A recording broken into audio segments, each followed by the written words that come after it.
Bonjour les graphes et bienvenue à cette seconde partie de la vidéo. Si vous ne l'avez pas déjà fait, n'oubliez pas voilà, de liker les vidéos, de les partager et puis d'aller regarder la première vidéo sur l'aspect macro où je fais encore une synthèse de ce qui pour moi est important à l'aurore des législatives. Voilà, cette vidéo-là sur la partie action, elle est compliquée parce qu'évidemment elle est législative, on ne sait pas trop comment ça va bouger, on sait juste que ça va peut-être un petit peu bouger. Je pars du principe pour moi que si on joue à se faire peur le lundi matin et qu'on creuse assez bas, ça peut quand même ouvrir des fenêtres de tir. Alors, chacun son profil, bien entendu. Certaines personnes ne voudront pas anticiper, d'autres voudront en profiter pour des premières positions. Mais en tout cas, c'est important de faire vos plans, si vous voulez, de voir les niveaux qui vous intéressent, et puis ensuite de suivre le plan sans discontinuer. Ce qui va m'intéresser ici, c'est de vous regarder quelques actions, si vous voulez. Je ne vais pas les faire dans l'ordre alphabétique, ça va être très mélangé, parce qu'il y a pas mal de choses que je trouve intéressantes à regarder, mais surtout très dégradées. Ok. Donc je ne sais pas à quelle sauce on va être bouffé, hein, de par les législatives, comme je vous ai dit. Moi, ce qui sera plus important, c'est une fois qu'on aura digéré ces législatives, c'est comment on réagira après, finalement, plutôt que pendant. Euh, mais voilà, on va regarder un petit peu tout ça. Je vais faire vraiment dans le désordre d'un paquet de titres qui sont regardés. Et on va regarder peut-être OVH qui a pas mal bougé aujourd'hui. Regardez OVH. C'est une tendance qui est baissière. On a une hausse aujourd'hui parce qu'ils font pas mal de ventes aux US et on est revenu sur cette oblique-là.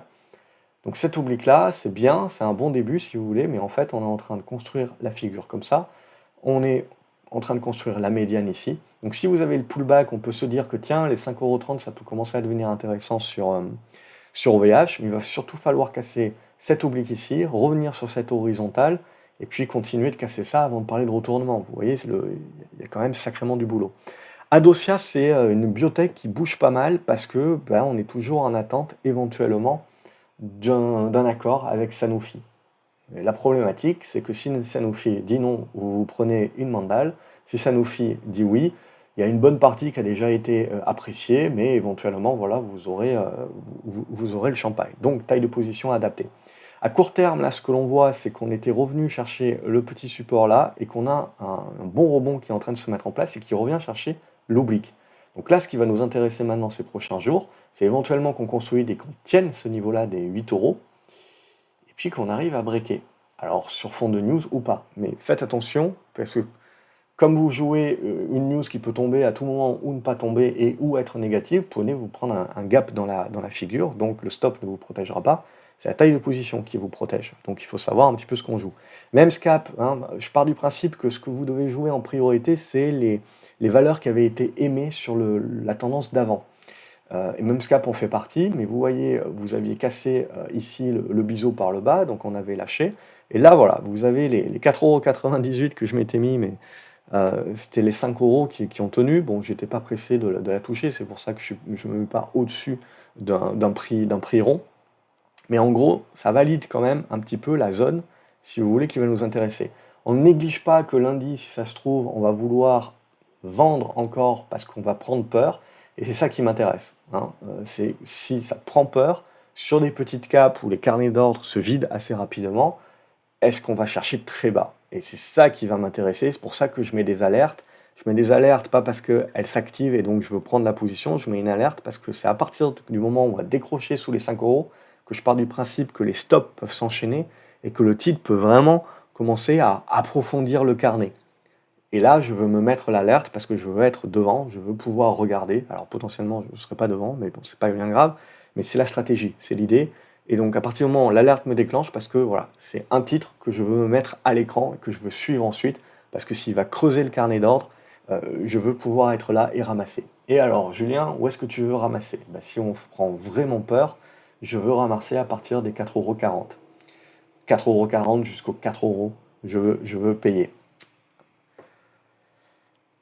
Kering, c'est assez intéressant parce que Kering, donc c'était la plus faible et c'est en train de devenir la plus forte à très court terme, attention.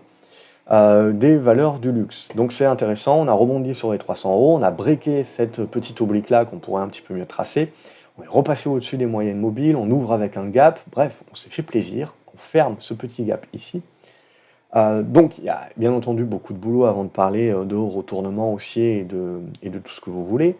Mais voilà, on a une bonne première petite réaction qui va nous permettre de se dire: «Ben, on va s'observer, on va se regarder dans le blanc des yeux et on va regarder un petit peu comment tout ça va être travaillé».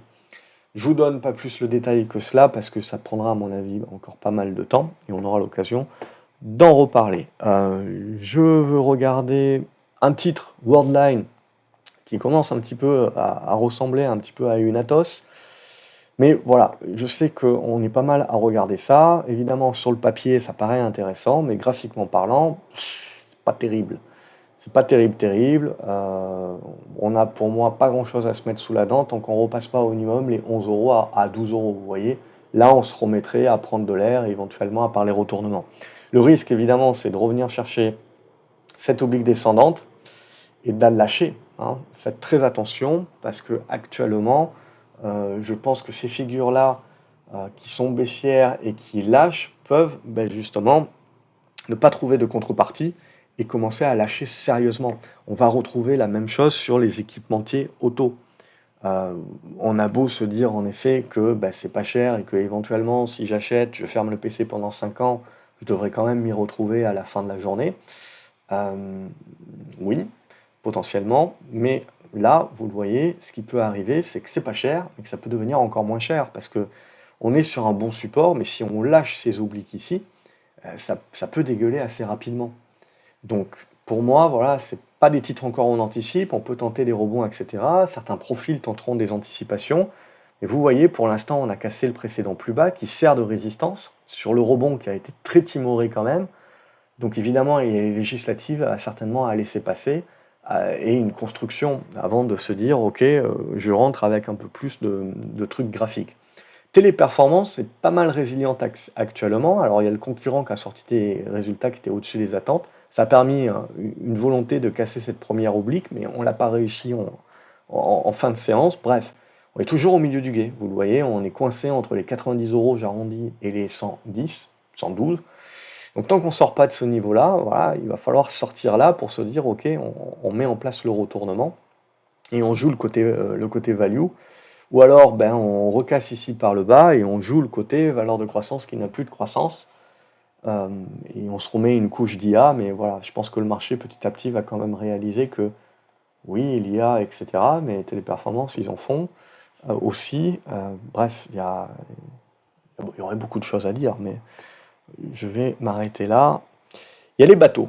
Et les bateaux, c'est intéressant. Alors évidemment, si on met sur l'échafaud tous les riches, ça risque de limiter un petit peu la clientèle, mais la plupart de ces groupes, alors c'est surtout le cas de Foot Pajot, n'ont pas non plus que des Français en clientèle.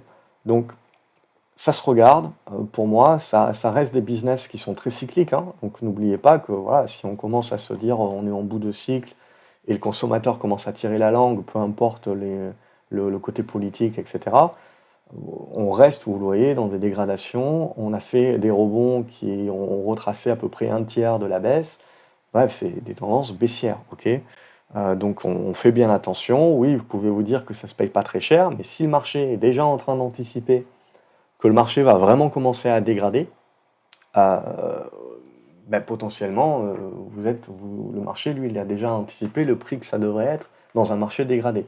Donc toute la question est de savoir, est-ce que le marché va dégrader? Est-ce que le- la bourse anticipe bien ce côté-là? Ou est-ce qu'ils anticipent mal? Et à ce moment-là, oui, il y a vraiment une opportunité de valorisation, comme Foot Pajot, etc. Vous avez du Renault également. Bon, Renault qui est en train de consolider. Je vous fais pas le dessin. On est en train de se rendre compte, c'est toujours pareil, hein, toujours en retard, mais le marché, lui, il avait déjà validé depuis longtemps, hein, quand vous regardez les valeurs lithium, les valeurs véhicules électriques, etc. Le marché l'avait déjà validé depuis longtemps que, que la tendance de hausse des véhicules électriques, si vous voulez, elle va peut-être être un petit peu moins pentue. Et évidemment, ça fait une grande différence pour beaucoup de groupes, même si on a l'impression que c'est toujours le futur, etc. Bien entendu, bah, hop, ça baisse. Pour l'IA, c'est la même idée. À un moment donné, vous vous retrouvez en surcapacité, tout le monde se met à bloc parce que voilà, on prévoit une hausse exponentielle comme ça, et puis elle est un petit peu moins forte. Et ce qui vous paraît pas être une grosse différence, pour tous les investissements, tous les capex qui ont été passés, etc. Et pour la bourse, du point de vue valorisation, et ben peut-être que pendant 6 mois, un an, ça fait la différence. Et vous avez des sacrés massacres, comme on a eu sur Alphen, etc., sur ces valeurs-là. Ça n'enlève en rien le fait que ça reste l'avenir, mais vous avez un cycle intermédiaire qui se met en place. De la même manière que quand je vous avais parlé des Arcelor et compagnie, pour moi, c'est des valeurs qui, pour la prochaine décennie, seront très intéressantes, mais on s'était dit, si le marché commence à parler de ralentissement économique, et donc c'est lié aussi aux véhicules électriques, etc., eh ben, on n'est pas à l'abri de prendre une dernière vague en mode « Oh mon Dieu, la récession » et de trucider ces valeurs-là. Et quelque part, on l'a déjà mise en place ici, vous voyez. Donc on reste dans les figures larges de long terme qui sont toujours pour moi intéressantes, mais on a une sous-vague supplémentaire et on n'était pas mûr encore pour la cassure par le haut. Ça ne veut pas dire qu'il faut balayer ces valeurs d'un revers de la main, ça veut dire juste, ce qui est notre boulot en tant qu'investisseur, c'est que ce n'était pas encore le bon moment. Je garde la valeur en suivi, parce que je garde toujours le thème, mais voilà, peut-être c'est décalé de 6 mois, 9 mois, j'en sais rien, et il faut regarder. Ici, on a une oblique, on commence à arriver dessus, il faudra voir la réaction. Si on pète ça, évidemment, on peut dégrocher plus rapidement. Ça ne veut pas dire qu'on sera trompé nécessairement sur l'analyse, ça veut dire qu'on s'est trompé, pas sur l'analyse fondamentale ou macro, ça veut dire qu'éventuellement, il faudra avoir une autre figure. Et peut-être la même typologie de figure pour se dire, tiens, c'est peut-être les valeurs qui vont être les plus intéressantes et qui vont surperformer ces 10 prochaines années, dans le prochain cycle. Et peut-être que c'est pas un triangle symétrique, il faut que je vois, c'est un biseau. Et peut-être que mon support, il n'est pas à 20, il est à 18. Donc c'est comme ça que je commence à voir le truc. C'est que mon thème macro reste le même, il est décalé dans le temps, et donc je ne me précipite pas. Éventuellement, j'aurai une ouverture à 18 euros. Voilà. Après, je le rappelle, pour la majorité, ce qui va plus nous intéresser, c'est d'avoir un signal, donc cassure de résistance. Mais donc du coup, donc, de laisser faire le marché, nous démontrer ce qu'il faut voir, et après d'agir quand on a le signal. C'est un petit peu plus clean. Allez, on va reprendre. Tiens, il y a du Voltalia également. En Voltalia, c'est toujours intéressant. C'était bien monté avec NeoN. Là, ça se fait un petit peu déchirer. Ce qui m'intéresse, c'est ça là. Vous voyez, une petite oblique là qui passe en gros vers les 8,30 €. Certains verront une épaule, tête-épaule inversée, bien entendu, qui a délivré hein, son truc. Ce qui va nous intéresser maintenant, c'est de revenir dessus et de la tenir. Donc là, ça peut être une zone éventuellement qui peut intéresser quelques-uns d'entre vous pour retenter le rebond. Évidemment, si on commence à percer par le bas, c'est pas bon. Ça veut dire que va encore falloir être prudent, patient sur toutes ces valeurs qui sont liées de près ou de loin à l'énergie verte, où le politique peut avoir son mot à dire, bien entendu, aussi. Qu'est-ce qu'on peut regarder d'autre? Tiens, c'est assez intéressant, L'Oréal qui se prend quand même une baffe. Alors c'est intéressant parce que c'est quand même assez rare. Mais du coup, je vous dis souvent, les généraux tombent en dernier. Et là, voilà, ça commence un petit peu à être plus compliqué. On voit, on n'a jamais réussi à casser cette résistance, puis on a affaibli ici, et là, carrément, on se lâche, les volumes sont pas mal. Bon, c'est pas terrible. Ok, donc pour moi, c'est le genre de titre, hein, c'est le genre de config sur des gros titres comme ça qui commence à valider qu'on commence à bien tirer la langue. Ça ne veut pas dire qu'on va se retourner à la baisse, qu'on peut parler de crack, etc. Ça veut dire qu'on va rentrer dans des zones de normalisation. On va normaliser tout ça. Ouais, sinon, ouais, je fais le tour. Il y a Pierre et Vacances qui m'intéresse pas mal, mais là aussi, bon, on est tributaire, ça reste une petite valeur, etc. Donc il y a eu un rebond qui a fait à peu près la moitié du retracement. C'était pas mal, ça c'est pas terrible. On va peut-être revenir chercher l'oblique ici sur les 1,20. Faut pas casser quand même. Alors, c'est des petites capes, donc en effet, le marché peut décider de casser et de prendre peur. Tout ce qui va passer sous les indices, ben, à titre perso, je ramasse. Si on va chercher par peur autour des indices, je veux ramasser ces valeurs-là. Parce que je pars du principe qu'on passera quand même des bonnes vacances. Pouk, pouk, pouk, pouk, pouk. voilà, bon, Next City, je vous fais pas un dessin, je vous avais dit attention, pour moi ça c'est du rebond intermédiaire en mode sous-vague. On est en train de revenir sur les supports. Si ça lâche un petit peu, je pense qu'on peut aller chercher les 7 euros. Voilà, je me mettrai pas trop en face là-dessus. Après, si je vais regarder des trucs un peu plus pétrole oriented, j'ai du Technip Energy qui me fait une construction intéressante, mais pas intéressé tant qu'au minimum on se remet pas au-dessus des 22. Et voilà, je veux pas prendre le risque de ça à ce stade-là. Donc voilà, vous voyez, on est dans des figures qui sont mi-figue, mi-raisin. C'est pas des trucs où vous avez des ratios gain-risque très intéressants et où vous avez envie de vous mettre au milieu là. Ça m'intéresse pas. Ça m'intéresse pas. Je préfère patienter, d'avoir des trucs un peu plus intéressants. Vous avez pas mal de valeurs comme Score, je veux dire. C'était pas cher à 32 euros. Imaginez à 24, c'est encore moins cher. Donc là, on est en train de revenir un petit peu à la médiane en fait du mouvement qui nous avait amené du 14 à 32, donc à peu près à la moitié. Donc pour le long-termiste qui veut fermer les yeux éventuellement, ouais, c'est les niveaux de prix qui peuvent intéresser.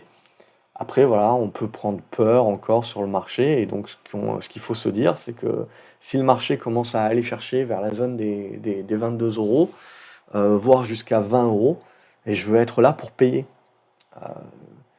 À 24 euros, vous voyez, techniquement, c'est les niveaux qui m'intéressent. Mais je veux laisser passer les législatives parce que je me dis, bon, si le marché décide de jouer à se faire peur, etc., il y a moyen de creuser un petit peu plus. Et tout ce que je peux choper, ça m'offre un socle fondamental supplémentaire. Donc en gros, 22, 20 euros, voilà, ça va être vraiment des prix où je décide de payer sans avoir un signal graphique.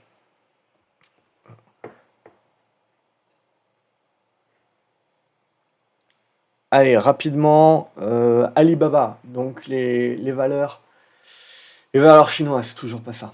Toujours pas ça. Alors, ils ont un comité en juillet, il me semble.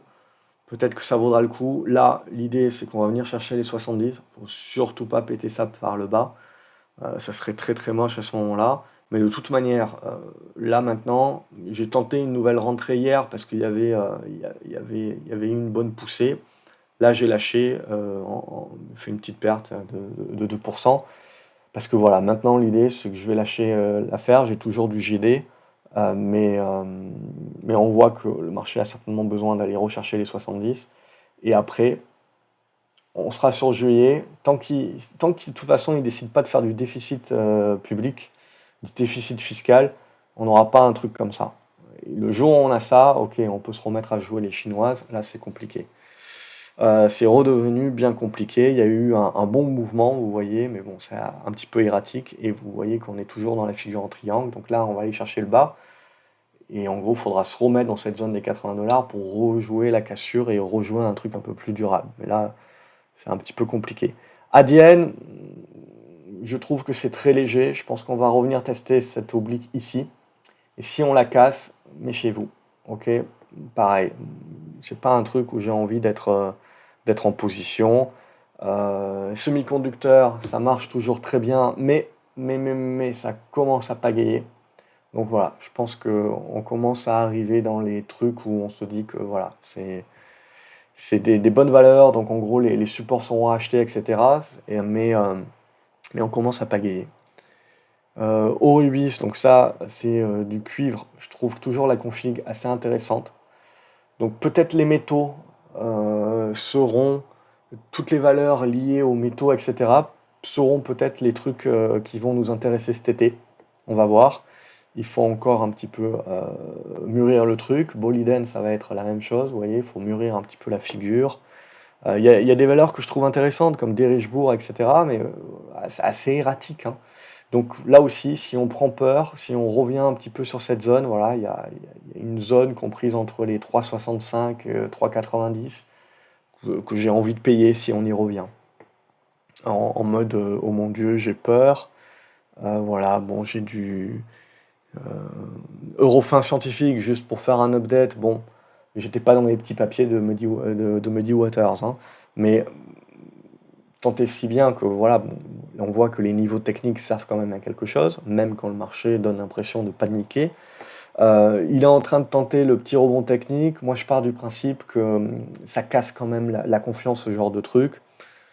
Euh, Plus souvent que moins souvent, le titre ne remonte pas en ligne droite. Il y a eu Vision Group, je crois, qui est remonté en ligne droite, mais ça fait plus partie du côté rare que de ce qui se passe dans le cas général. Le cas général, c'est que de toute manière, là en plus, le business, on a quand même un petit peu derrière la nuque. Sartorius, Carl Zeiss, etc. Pas mal de matériel médical se fait défoncer un à un. euh, la biotech et compagnie. Donc voilà, moi, je laisserai encore faire. Si on revient sur les 40 euros, 39 euros, la question se reposera. Si Muddy Waters n'a pas remis une seconde charge, évidemment. Euh, mais, euh, mais voilà, je dirais que la zone qui va vraiment être intéressante, c'est plus cette zone des 35 euros, qui reste pour moi vraiment la grosse zone d'intérêt. Après, je veux laisser faire un petit peu plus les chandeliers dorénavant. GTT également, ça fait partie évidemment des valeurs de qualité, tout le monde vous explique que c'est superbe, etc. Graphiquement parlant, euh, cette oblique quand même, elle est cassée, elle sert de résistance dorénavant. Le rebond, il est quand même timoré, donc voilà, c'est un truc mi-figue, mi-raisin encore, si vous voulez. Donc on peut revenir sur cette zone-là, construire, et là à la limite se dire que on re-rentrera si on commence à avoir du signal. Mais là, le ratio gain-risque n'est pas franchement intéressant encore à ce stade. Il y a beaucoup de valeurs où il faut laisser passer les législatives et certainement attendre des constructions. Guillemot, ça fait partie de ces valeurs que je trouve intéressantes et où je me dis qu'il peut y avoir une OPR. Graphiquement parlant, on est sur la zone intéressante. Là aussi, ça reste une petite cape. Si jamais, avec les législatives, on prend peur, et je veux payer ce genre de truc. Donc si jamais on revient chercher autour des 5 euros, je me dis que c'est un accès et je veux payer. Parce que je pars du principe que la famille Guillemot en profitera aussi pour continuer d'augmenter sa participation. Donc voilà, c'est ça, sur ces valeurs-là, j'ai pas besoin de signal, je veux payer un prix spécifique. Sur d'autres valeurs, je préfère attendre d'avoir une construction. Kering, on l'a fait, on peut se faire un petit coup de LVMH, où vous voyez que pour moi, ben, ça reste dégradé, et je pense honnêtement qu'on va aller chercher 680 là. Cette oblique ici. Alors, c'est les obliques que j'avais tracées quand il y avait sur un truc sans dividende. Là, c'est un graphique avec dividende ajusté. Bon, je peux tracer la même chose, mais c'est l'idée, hein. Le support va être là, mais après, celle que j'aime bien, ça serait ça, hein. Ça serait une sorte d'idée un petit peu comme ça. Donc ne pas croire que les 660 c'est the support et puis ça va être génial, c'est un bon support. Si jamais on décide de creuser sur LVMH, ne pas oublier qu'on est toujours avec une épée de Damoclès, hein. La Chine va sanctionner, va pas sanctionner, hein. C'est difficile à savoir. En même temps, est-ce que la Chine a les moyens vraiment de continuer de sanctionner et d'aller dans une fuite en avant des sanctions? Pas trop. Ils ont besoin de relancer aussi leur consommation interne. Donc voilà, je pense que pendant quelques années, si vous voulez, ils sont obligés de jouer un petit peu le jeu. C'est un petit peu la main de fer dans un gant de velours. Je pense qu'on va être obligé de manier un petit peu la diplomatie. On verra qui est président des Américains aussi en novembre, parce que certains d'entre eux sont moins diplomatiques que d'autres. Et avec Elon Musk qui a repris Twitter, pour celles et ceux qui étaient là quand il y avait Trump entre 2016 et puis surtout 2018, euh, il fallait regarder les tweets de Trump pour trader, hein. Donc c'était que comme ça, hein. Donc on va s'amuser.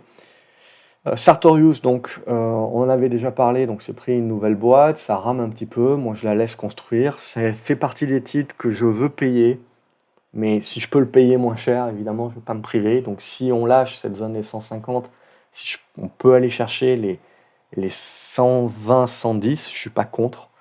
Sinon, sur Signal, hein, je paierai, mais pour l'instant, c'est pas gagné. L'armement aussi, vous voyez, ça commence à bien peiner. Donc on a vu le break baissier ici par le bas. On a le pullback.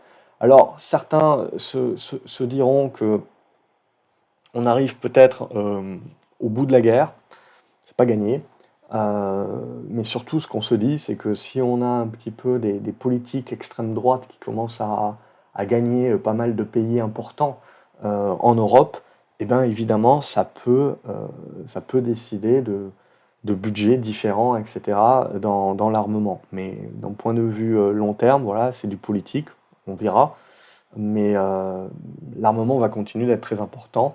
Si je me rapproche du côté graphique, à un moment donné ou à un autre, si vous voulez, quand vous venez de vous faire un x5, ben, nécessairement, vous avez une période qui va être de prise de profit et de correction au prorata de la hausse. C'est-à-dire que même si on revient chercher 400 balles sur Rheinmetall, on aura beau se dire tout ce qu'on veut sur les raisons X ou Y, pour moi, ça sera une zone d'achat.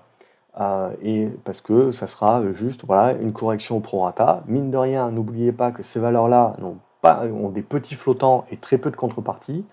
Donc, à un moment donné ou un autre, si vous voulez, si on décide de prendre les profits parce qu'il faut renflouer à droite et à gauche ailleurs, et ben voilà, ça peut vous créer de la volatilité. Donc il faut accepter parce qu'on est en train de construire la figure large qui nous intéressera pour la suite. Donc à un moment donné, si vous voulez, ce n'est pas remettre en cause les tendances de fond au réarmement et tout ça, si Rheinmetall va chercher 400 balles, pour moi en tout cas. Donc il faut laisser les choses se construire, ça fait partie du cycle. C'est normal que la bourse anticipe et qu'à un moment donné, elle anticipe également que bon, voilà, on a eu le pic, si vous voulez, et maintenant on va rentrer dans une espèce de normalisation. Ruby également, c'est quelque chose que je trouve intéressant sur ces zones. Si on prend peur également lundi, eh ben, tout ce qui passe sous les 25 euros, je pense qu'il faut payer. Euh, voilà. Qu'est-ce qu'on peut regarder d'autre? ST Microelectronics, pour moi, ça reste la faible, hein. Donc pour moi, elle reste faible, elle est en train de casser les supports, vous voyez, alors que les ASM, SAML, je pense aussi que ça va ramer ces prochains mois, mais ça reste fort, ça reste dans le haut des figures. Là, voilà, pour moi, on confirme la faiblesse dont je vous avais déjà parlé depuis mars. C'était mon idée sur ça. Voilà, Tesla, qui n'est pas morte, hein, qui nous tente un petit truc. Donc on voit, là, il y avait une petite congestion. On a choisi la sortie par le haut. On va aller chercher la moyenne mobile de 100 éventuellement. On va décider de faire le pullback. Et alors là, il faudra se décider. Si on réintègre, c'est pas bon. Si on arrive à péter, ben, on peut se jouer un retour sur les 220 $. Ça permettra de faire un petit peu passer la pilule, les 56 milliards de salaire de Musk, ou pas. Mais voilà, Total Energy également, on est en train d'arriver sur une zone support. Je pars du principe que si lundi, on prend peur, c'est un bien grand mot, hein, mais on utilise, on va dire, le prétexte pour aller chercher les 60 balles, voire jusqu'au 58, ben, il faut payer. Je pars du principe que premier tour, second tour, si on utilise le prétexte pour vraiment creuser sur ces titres quand même de qualité et qui pour moi ne se feront pas trop enquiquiner par les politiques parce que sinon ça va être salut, il faut payer. Je paierai ces niveaux-là. Alors pour du rebond, après évidemment, hein, je ne parle pas de relance haussière et de vous promettre monts et merveilles. C'est des bons niveaux d'achat et d'attaque pour avoir un bon socle fondamental et un bon support technique. Ça permet de mettre les probabilités de votre côté et de vous en sortir pas trop mal. Avec des bons ratios gain-risque.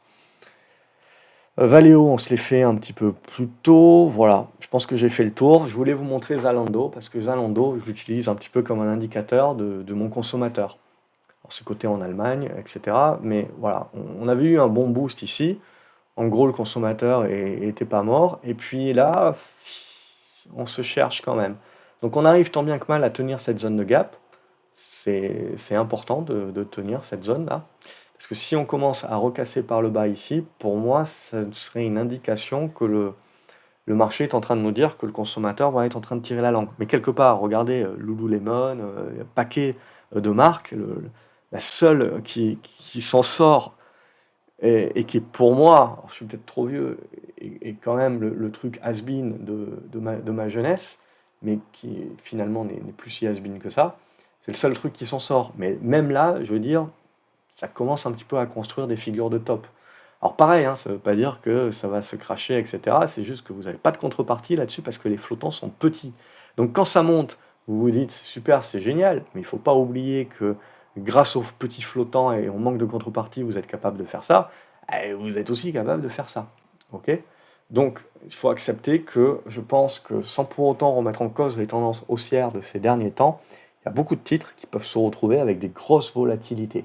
Et d'ailleurs, ça fait déjà quelques semaines que l'on voit, pas mal de titres qui étaient vendus par les fondamentalistes comme des titres de qualité, hein, et je ne remets pas en cause et je ne suis pas péjoratif quand je dis ça, hein. Mais voilà, il faut comprendre aussi l'aspect technique des choses et l'aspect cycle et l'aspect flux et l'aspect, de contrepartie. Et je vous ai fait pas mal de vidéos ces derniers temps là-dessus parce que, je sens bien que c'est très important d'appuyer sur ce point-là parce que, on rentre dans ce type d'enjeu-là. Et donc au-delà de la macro, du fondat, il faut s'attacher à ça pour essayer de payer des prix, même si vous êtes fondamentaliste, les plus bas possibles, encore plus bas que ce que vous pensez, pour éviter de vous coincer tout simplement. Et donc de patienter et de bien comprendre qu'il y a aussi un effet momentum qui rentre en ligne de compte. Donc voilà, quand je regarde tout ce qui est habillement et compagnie, le marché est très hétérogène. Il y a des trucs qui se font défoncer, il y a des trucs qui tiennent encore très bien. C'est très compliqué, voilà. Et de la même manière, en fait, c'est comme je vous ai expliqué dans la première vidéo macro, on en est à ce point-là où le marché est très hétérogène au niveau du consommateur aussi. Il y a un consommateur qui continue à consommer comme si de rien n'était parce que pour lui, tout va bien dans le meilleur des mondes possibles encore à ce stade-là. Et puis, il y en a beaucoup d'autres qui rament déjà, donc qui cherchent des alternatives ou qui ne se font plus plaisir déjà sur un certain nombre de choses. Donc voilà, ça explique qu'il y a des business qui sont encore parfaitement en train de tenir, et il y a des business qui rament beaucoup plus. Bref, le pricing power, on est vraiment dedans maintenant. Il y a 2 ans, tout le monde pensait qu'il avait beaucoup d'argent, donc il y avait des faux pricing power en fait dans un nombre d'entreprises assez important. Et ça aussi, on se l'était expliqué il y a déjà plusieurs années. Je vous souhaite un excellent week-end. Je vous dis à lundi sur graphceobourse.fr pour commenter ensemble un petit peu ce qui bouge. Comme je vous ai dit, voilà, je veux payer les excès baissiers. La politique, c'est un prétexte qui peut durer pendant 2-3 semaines, mais après, c'est surtout les marchés américains qui nous dicteront leurs lois, rotation ou pas rotation, c'est ça que je veux regarder. Est-ce que le marché, quand il corrige, il y a tout qui corrige, ou est-ce que j'ai justement des pôles, des secteurs qui arrivent à tenir? Auquel cas, le marché commencera à nous dire ce qu'il est en train de privilégier.